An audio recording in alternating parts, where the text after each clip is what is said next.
என்ன சாந்தி, தூங்கலையா? என்னது இது? மணி என்னாச்சுன்னு பாத்தீங்களா? விடிய காலையில 4 மணி ஆகுது. இல்ல, கங்கா பாட்டுக்கு தனியா அந்த ராத்திரில கிளம்பி போயிட்டு இருந்தாங்க இல்லையா? நானும் கூட போனேன். திடீர்னு ஒரு ஆட்டோ பிடிச்சி கிளம்பிட்டாங்க. சரி, தனியா போறாங்களே, நானும் ஒரு ஆட்டோ பிடிச்சி பின்னாடியே போய் வீட்டுல விட்டு வரேன். இதெல்லாம் உங்களுக்கு கொஞ்சம் ஓவரா தெரியல? என்ன சொல்றீங்க சாந்தி? வயசு பொண்ணு இந்த நேரத்துல தனியா போறது எவ்வளவு பெரிய ரிஸ்க் தெரியுமா உங்களுக்கு? அத பத்தி அவளுக்குள்ள தெரியணும். அவளே கவலைப்படாம அந்த நேரத்துல வந்துட்டு போறா. உங்களுக்கு என்ன வந்துச்சு? எனக்கு யாரோட பாதுகாப்பும் தேவையில்ல, என்ன பாதுகாத்துக்க எனக்கு தெரியும்னு சொல்லிட்டு போனால, அவ மேல உங்களுக்கு என்ன அக்கறை வந்துச்சு? அது இல்ல சாந்தி, அவங்க சொல்றாங்கிறதுக்காக. இது உங்களுக்கு தேவையா? உதவி செஞ்சுட்டு மூஞ்சில அடிச்ச மாதிரி எதுக்குங்க பேச்சு வாங்கணும்? அவ யாருங்க உங்களை இவ்வளவு துச்சமா பேசுறதுக்கு? நானும் எத்தனையோ பேரை பார்த்திருக்கேன். ஆனா இவ்வளவு திமிர் பிடிச்ச பொம்பளைய நான் பார்த்ததே கிடையாது. அவ தங்கச்சிக்கு தானே பணம் கொடுத்து உதவி பண்ணிருக்கீங்க, அதை பாராட்ட வேண்டாம். அட்லீஸ்ட் திட்டாமையாவது இருக்கலாம்ல. சாந்தி, ஏன் உங்களுக்கு கோபம்? பின்ன கோவம் வராதா? வீடு தேடி வந்து அசிங்கப்படுத்திட்டு போறா, நீங்க அவ பின்னாடி காவலா போறீங்க. சாந்தி, டென்ஷன் ஆகாதீங்க. கங்கா பேசுனது என்னவோ உண்மைதான். ஆனா அவங்க இவ்வளவு தூரம் பேசுறதுக்கு காரணம் அவங்க வாழ்க்கையில நிறைய அடிபட்டிருக்காங்க. அவங்க பட்ட காயங்களோட வேதனை தான் எல்லாரையும் அவநம்பிக்கையோட பார்க்கவும் பேசவும் வைக்குது. அதையெல்லாம் நம்ம புரிஞ்சுக்கிட்டாதான் அவங்க கோவம் என்னன்னு நமக்கு புரியும். எதுக்காக புரியணும்? அவங்க என்ன வேதனைகள் அனுபவிச்சிருந்தா நமக்கு என்ன? நாம எங்க அவங்க கோவத்தை புரிஞ்சுக்கணும்? அதுக்கு என்ன அவசியம் இப்போ? அவ்வளவு தூரம் பேசிட்டு போனால, என்னாலயே அவ பேசல தாங்கிக்க முடியல. கோவத்துல கொதிச்சு போயிருக்கேன். நீங்க என்னடானா? சாந்தி, நீங்க சொல்றதெல்லாம் சரிதான். ஆனா நமக்கு ஒருத்தரை பிடிச்சு போயிட்டா நம்மளால அவங்கள கோபிக்க முடியறதில்ல.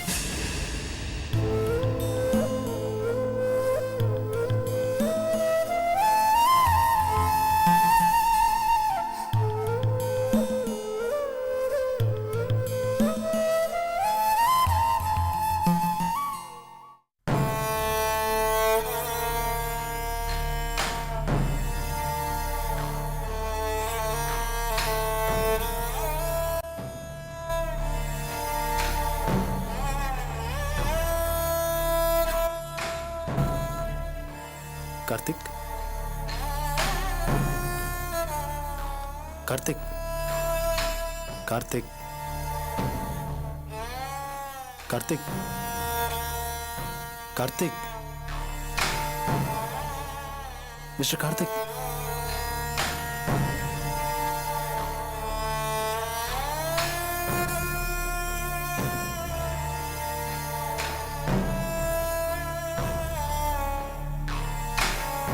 கார்த்திக், இவங்க யாருன்னு உங்களுக்கு தெரியுதா? பாருங்க, யாருன்னு தெரியுதா?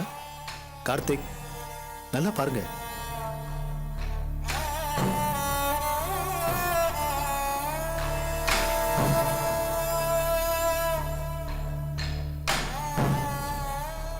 கார்த்திக், இந்த உலகத்துல எதெல்லாம் உங்களுக்கு பிடிக்கும்? ஐ மீன், உங்க மனசுக்கு சந்தோஷம் தர விஷயம். உங்களுக்கு நிச்சயம் இது வேணும்னு தோணுமே, அது மாதிரி நீங்க ரொம்ப விரும்புற, நேசிக்கிற விஷயம் ஏதாவது இருக்கா? சொல்லுங்க கார்த்திக். கமான், சொல்லுங்க. சொல்லுங்க கார்த்திக். நீங்க நேசிக்கிற விஷயம் ஏதாவது இருக்கா? சொல்லுங்க கார்த்திக். ஏதாவது தோணுதா? Come on, relax Karthik. கார்த்திக்,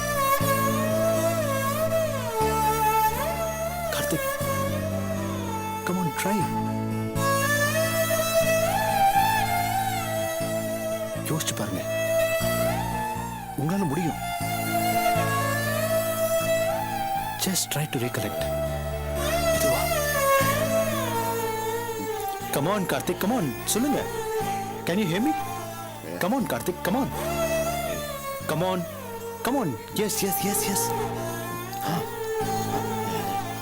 சொல்லுங்க. Karthik, try. Come on.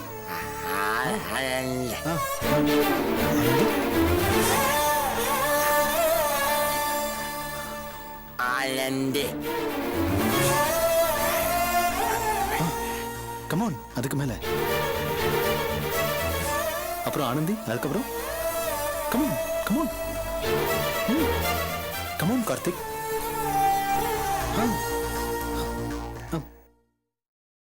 Karthik,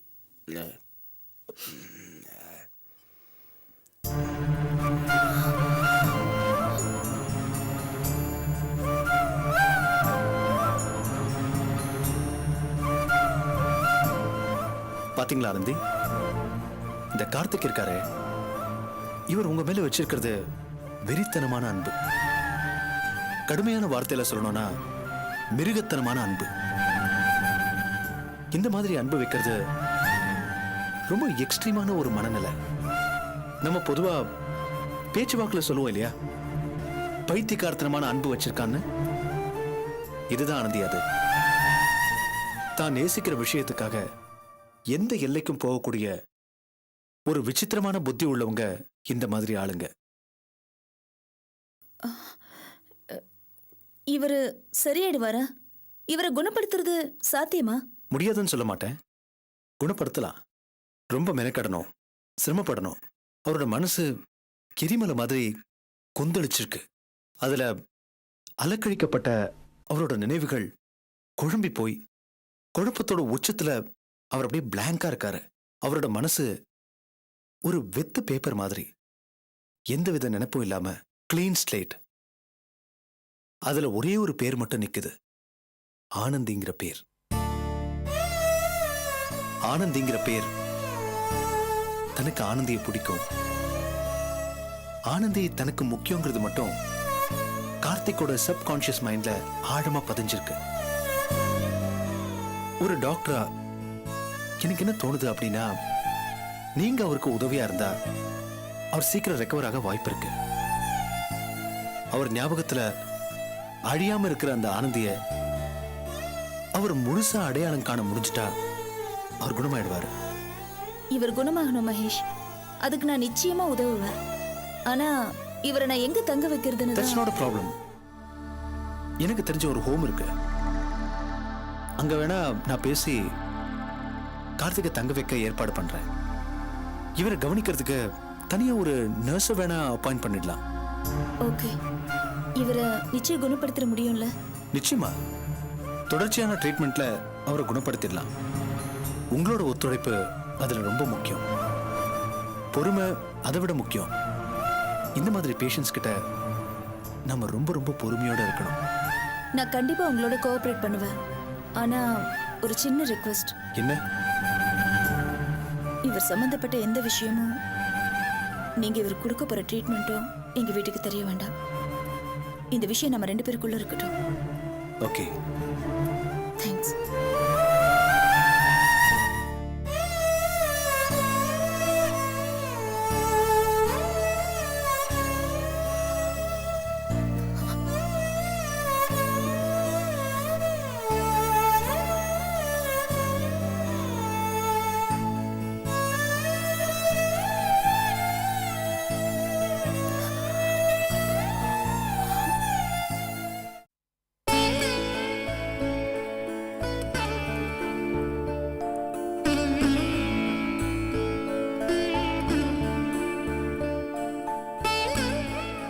அம்மா இங்க அங்க இருக்காங்க.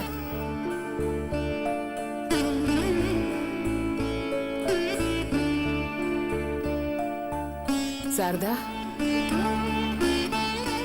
சொல்லிட்டு போக கூடாது.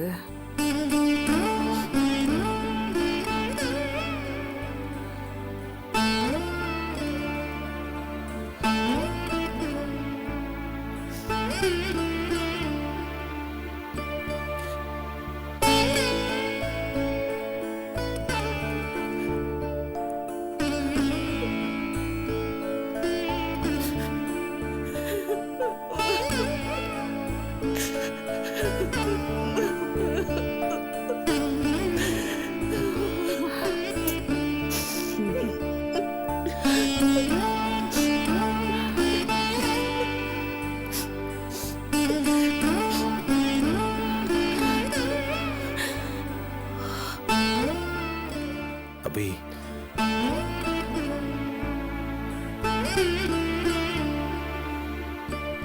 நான் உங்ககிட்ட கொஞ்சம் பேசணும். என்ன? ஜஸ்ட் ஒரு 5 minutes ப்ளீஸ். வாங்க.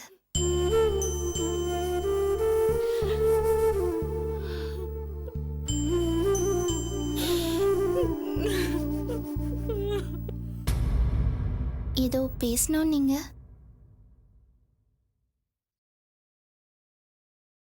மனசுக்குள்ள நிறைய இருக்கு. எல்லாத்தையும் பேசிட முடியாத அபி. கண்ணுக்கு தெரியாத நிறைய சுவர்கள் நடுவுல நிக்குது. வழி தவறுன குழந்தை மாதிரி நிக்கிற. நீ கிளம்பு. தைரியமும் தெம்பும் உன்னோட வடிவத்துல இந்த வீட்டுல இருந்துச்சு. நீ கிளம்புறேன்னு சொன்ன உடனே எனக்கு பயமா இருக்கு அபி. தைரியத்தெல்லாம் இழந்துட்டு போன மனசுக்குள்ள ஒரு நடுக்கம். ஆனா நீ என்ன பண்ணுவ? ஒன்னும் பண்ண முடியாது. நீ போய்த்தானே ஆகணும். நீ வந்தது அப்பாவோட சாவுக்கு. இப்ப எல்லாம் முடிஞ்சிருச்சு. நீ கிளம்பி உன் வேலையை பாரு. உனக்குன்னு ஒரு வாழ்க்கை இருக்குல்ல அபி. எனக்கு உங்ககிட்ட எந்த உரிமையும் கிடையாது அபி. I just don't have any rights, claims, nothing. சரி, இது சீரியஸா எடுத்துக்காத. ஏதோ பைத்தியக்கார மாதிரி புலம்புறேன். That's all. அபி, ஒரு சின்ன ரிக்வெஸ்ட். நீ போறத ஒரு நாள் தள்ளி போடக்கூடாதா? Just one day. இன்னைக்கு ஒரு நாள் இருந்துட்டு போனா என்ன? சாரி, 5 நிமிஷத்துக்கு மேல பேசிட்டேன்னு நினைக்கிறேன். நீ கிளம்பு.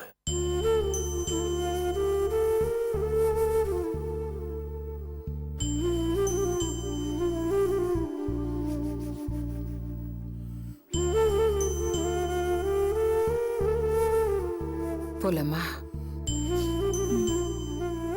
அம்மா நீ கிளம்பு, நான் காலையில வரேன். நான் வந்துடுவேம்மா, நீ கிளம்பு. சித்தி கிளம்புங்க, கிளம்பு.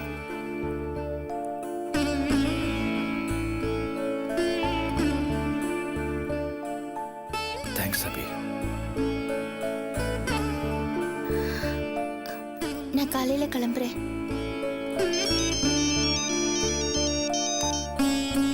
ஹலோ அபி, நான் கங்கா பேசுறேன். எங்க இருக்கீங்க? வீட்டில் இருக்கேன். ஓகே, கொஞ்சம் வேகமா வந்துருங்க. Urgent matter. என்ன விஷயம்? நீங்க கிளம்பி சீக்கிரமா ஆபீஸ்க்கு வாங்க, நான் சொல்றேன். ஓகே, வரேன். நான் ஆஃபீஸ் போயிட்டு வந்துடுறேன். ஏதோ அர்ஜென்ட் ஒர்க்கா? நான் காலையில் தான் போவேன். சரி அபி, சீக்கிரம் வந்துருவேல்ல? வந்துடுவேன்.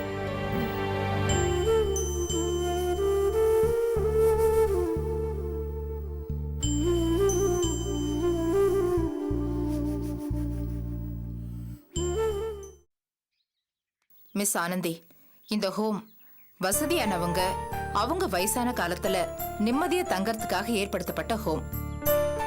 இங்க ஆனந்தி, பெரும்பாலானவங்க அப்படிதான் இங்க தங்கியிருக்காங்க. அதை தவிர ஃபியூ ஒர்க்கிங் உமன்ஸ் இங்க கெஸ்டா தங்கியிருக்காங்க. கேள்விப்பட்டேன் மேடம். ஆனா இப்ப நான் கூட்டிட்டு வந்திருக்க இந்த பேஷண்ட் இங்க தங்க வைக்கிறதுல ஒன்றும் ப்ராப்ளம் இல்லையே.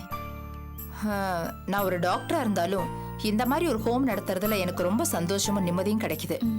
சாதாரணமா இந்த மாதிரி மனநிலை பாதிக்கப்பட்டவங்கள நாங்க இங்க அட்மிட் பண்ணிக்கிறது இல்ல. ஏன்னா அவங்களால இங்க இருக்கிறவங்களுக்கு எந்த விதமான டிஸ்டர்பன்ஸும் வந்துடக்கூடாது. ஆனா டாக்டர் மகேஷ் எங்களுக்கு ரொம்ப வேண்டியவர்.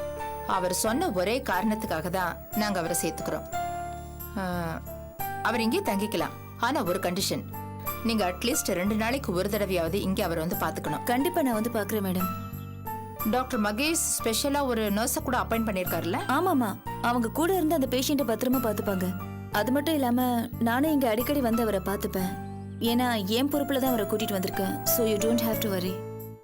ஓகே, இப்போ அவருக்கு ரூம் கூட அலர்ட் பண்ணியாச்சு.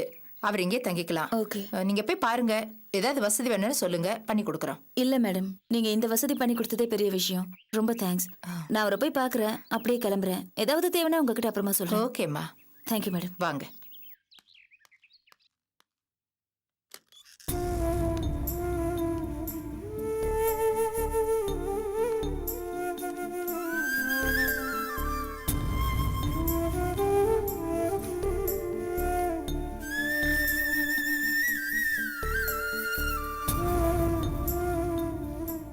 மெடிசன் கொடுத்துருக்கு, நல்லா தூங்குறாரு. எழுப்பணுமா? இல்ல, டிஸ்டர்ப் பண்ண வேண்டாம், பரவாயில்ல. இவரை நல்லா பாத்துக்கோங்க. ஓகே மேடம், அதானே எங்க வேலை. எந்த விஷயமா இருந்தாலும் என் மொபைலுக்கு ஃபோன் பண்ணி சொல்லுங்க. நான் அடிக்கடி வந்து இவரை பாத்துக்கிறேன். Okay madam.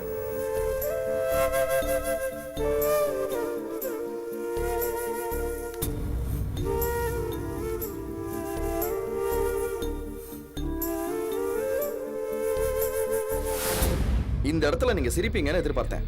எதுக்கு? நான் அடிச்ச ஜோக்குக்கு. நீங்க இப்ப ஜோக் அடிச்சீங்களா? இது இது நல்ல ஜோக்.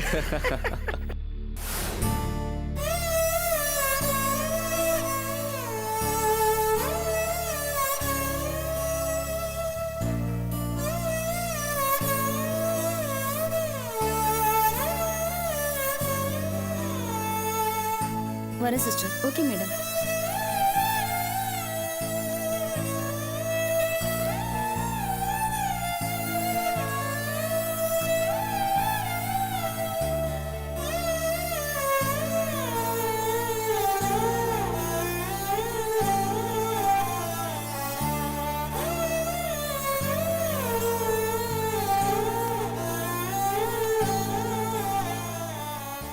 என்ன பாரதி, இங்க வந்து நின்னுட்டீங்க?